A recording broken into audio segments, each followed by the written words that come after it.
Hey, McGinn, welcome back to our read alouds. It's Mr. Lohn. I'm excited to be with you again to share a new book. And the book that I selected for today connects with an event that we have coming up at McGinn in a couple weeks.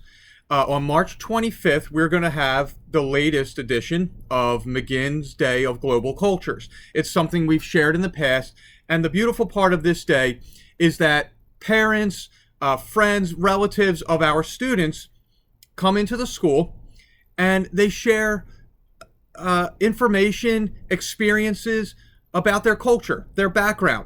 And it's just a wonderful way to learn about the world, learn about different individuals, to develop this amazing respect for the differences that make us come together into just a wonderful, wonderful world. So to go with that upcoming event, I'm going to read a book today that's called A Ticket Around the World. Now, I'm going to be honest up front.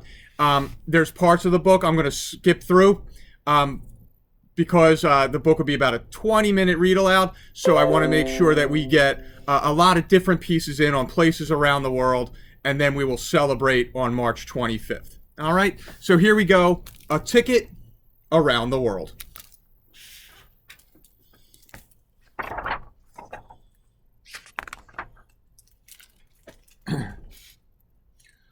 Costa Rica is a small country in Central America with over 4.9 million people.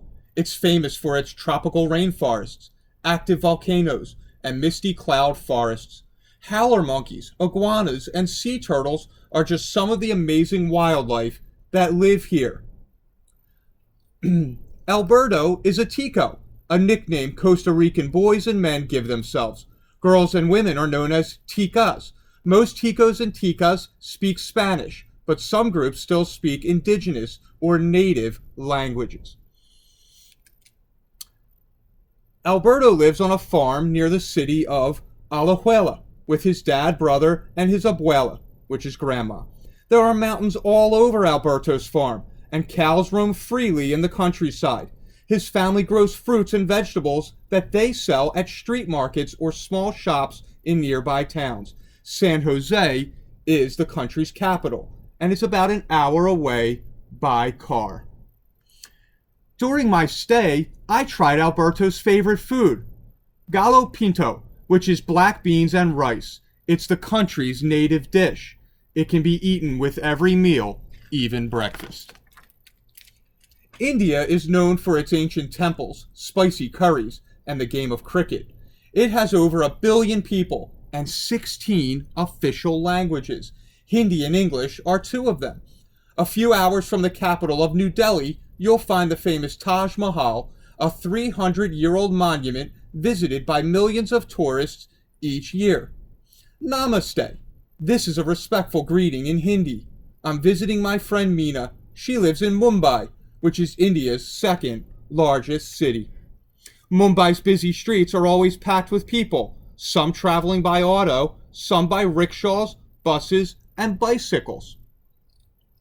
Meena and I went to a Bollywood movie. These Indian films are popular all over the world. I especially loved the singing and dancing. Fruits such as bananas and mangoes are popular to be grown in India's hot climate. Morocco. The Kingdom of Morocco in North Africa is home to almost 34 million people and many different cultures. One of the many languages spoken here are Arabic and Berber. French is also common. Morocco has 2 seasons, a hot and dry season and a rainy season. Heavy rain and snow often fall in the mountains, while it's drier and hotter closer to the street. We visited the ancient fortress city of Ayit Ben Haddou. This traditional mud brick city was built entirely out of local materials, such as molded earth and clay brick. It is located in the foothills of the Atlas Mountains. The Sahara Desert is the largest in the world, and it covers much of southern Morocco. We went camel trekking through the dunes and saw a fennec fox. The country of Greece is divided into 3 regions: the mainland, the islands, and the Peloponnese, a peninsula south of the mainland. More than 10 million people live in Greece. Its ancient history, spectacular landscapes, and beautiful beaches attract visitors from all over the world. I saw lots of goats in Greece.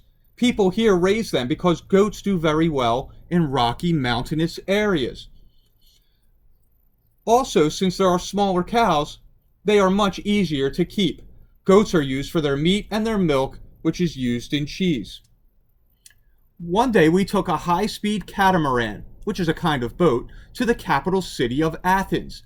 The city is known for its ancient monuments and works of art. Check out the Parthenon. I can't believe such incredible work was made more than 2,000 years ago. Canada has a population of about 35 million. It's made up of many terrains, mountains, grasslands, lakes, and oceans. When we traveled to the East Coast to visit the Maritimes, we saw the Bay of Fundy, a long ocean bay with the highest tides in the world.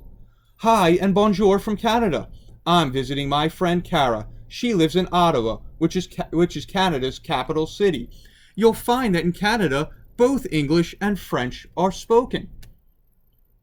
In Banff National Park, which is part of the Rocky Mountains, you will find animals such as moose, elk, bears, and even cougars.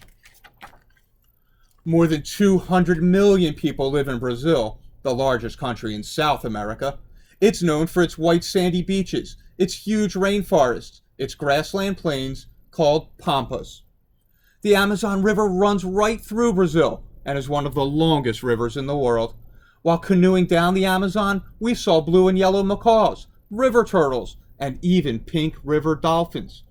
As in most of South America, the most popular sport in Brazil is soccer, also known as football. I enjoyed Fernanda and her friends in a neighborhood match and could barely keep up with them. Over 67 million people live in France. Most of them speak French, which is the official language. The Tour de France takes place here. It's an annual bicycle race and one of the most popular sporting events in the world. Leonie's mom was born in a region of France called Normandy. There's many dairy farms there that produce well-known French cheeses like Camembert and Brie. Paris is the home to the Louvre, one of the most visited museums in the world. It houses the Mona Lisa, a famous painting by Leonardo da Vinci.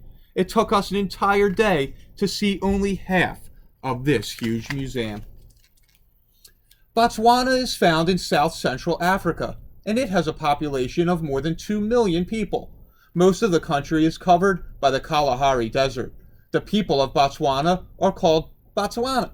The official languages are English and Setswana. Dumela means hello in Setswana. I'm visiting a friend. He lives in a small village near Gaborone, which is Botswana's capital city. Paliko's cousin is a tour guide at Chobe National Park. He took us on a safari to see amazing African wildlife, including giraffes, crocodiles, gazelles, hippos, and lions. In China, there are more than 1 billion people, and this large country has many different landscapes, from deserts to oceans to mountains. The dragon is the symbol of good luck in China. Every June, people participate in dragon boat festivals around the country. Beijing is a big, bustling city. We use bicycles to get around. Zhao and his family shop for fish, fruit, and clothes at the market. I bought a red embroidered silk shirt and matching shoes. Market vendors also sell noodles, beans, and toys. Zhao speaks Mandarin Chinese and is learning to read and write at school using Chinese characters. The Philippines are found in Southeast Asia. The country is made up of more than 7,000 islands and has a population over 100 million people. It has many tropical rainforests, along with hilly mountains and sandy beaches. Most people in Philippines speak Tagalog and English. We traveled all the way to the island of Mindanao, where I hope to see the endangered Philippine eagle. It has large brown feathers on its head and a big black beak. It likes to eat monkeys. We later walked to Manila Bay, which is a port and harbor. Marilou's mom set up a picnic for us. She packed traditional food called an adobo, stewed chicken and vegetables with rice. In Australia, 23 million people live. It's the only country in the world that covers a whole continent. Its countryside, known as the Outback, is remote and full of grassland. Most people live in cities near the coast, and the capital of Australia is Canberra. One of the best ways to explore this huge country is to travel on the Indian Pacific, a train journey named after the two great oceans that it joins. The train crosses the whole continent, from Perth to Adelaide to Sydney, in 4 days and 3 nights. During my visit, I saw lots of koalas and kangaroos. Koalas live in trees, and both animals carry their babies in a pouch. Kangaroos are protected in Australia because they're an important part of the country's ecosystem. The United States is the third largest country in the world with more than 326 million people. Its landscapes include deserts, mountains, grasslands, and oceans. It is the home of Hollywood, which is a neighborhood in Los Angeles, and a place to go if you would like to see a movie star. The weather in this country, where we live, varies. The West Coast can be mild and rainy. Other parts experience 4 seasons. In Jordan, you visit the Middle East, and it has a population over 10 million people.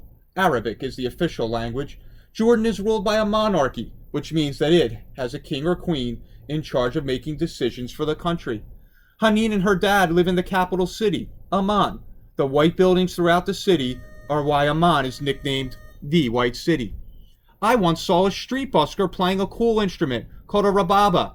It looked like a cross between a guitar and a violin. I visited some amazing places on my trip: Canada, the United States, Brazil, Morocco, France, and Costa Rica, the Philippines, India, Jordan, Botswana, Australia, Greece, and China. It is wonderful to know about different parts of the world. So again, I hope that you are excited to learn about different areas in the world, different cultures. We're going to share that special day on March 25th coming up with our McGinn Day of Global Cultures. I will see you soon with another read aloud. Have a good night, everyone.